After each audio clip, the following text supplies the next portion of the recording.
Elini öpmen lazım, saçını sevmen lazım, yolunu ölmen lazım harbi delikanlıysan. Kadına cennet taktır bilmiyorsan öğren bak, aklın varsa yapılan ayıba şeklimiz farklı. İşte şiddete gadili dini ırkı yok.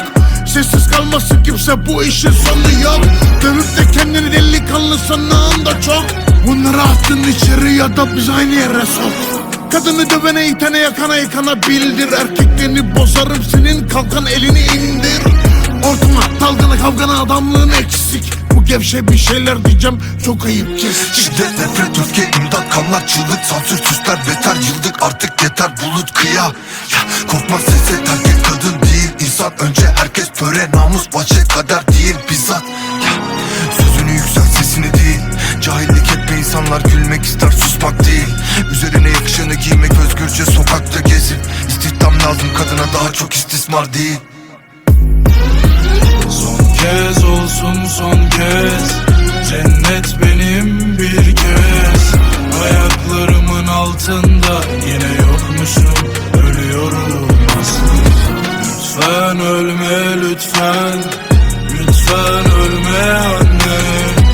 Sabah olsan beni öpsen, bulut olsan yağsan üstüne. Bak sessiz kalma genç, sana var bir örnek. Dürüst bir erkek adam kadınları dövmez. Böyle bir çirkin insan yarın da bir görecek. Kimse onu sevmez, yapayalnız ölecek.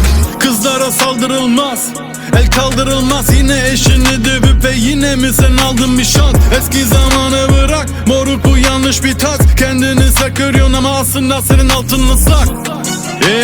Nerede benim şestalerim? Ben hepinizi desteklerim. Kız kardeşlerimi pek severim. Yüzünüze dokunmasın hiçbir zaman erkek gelin. Namus bekçisi olmak sana düşmez. Terbiye olmak zor mu? Kadın insandır insan, bizler insanoğlu. Kalbine matem doldu. Empati noksan dostum. Hülya Özmen, Canan Nergiz, Nurcan Tatlı Kökoğlu.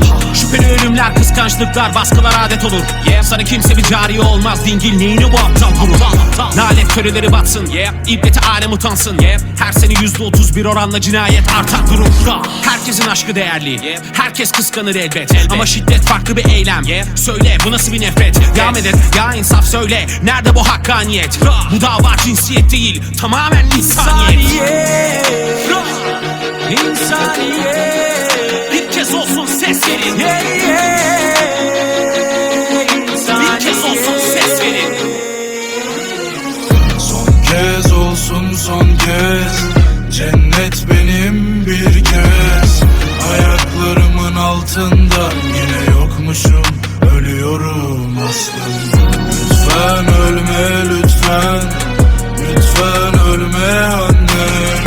Sabah olsan beni öpsen, bulut olsan yağsan üstüne. Son kez olsun son kez, cennet benim bir kez.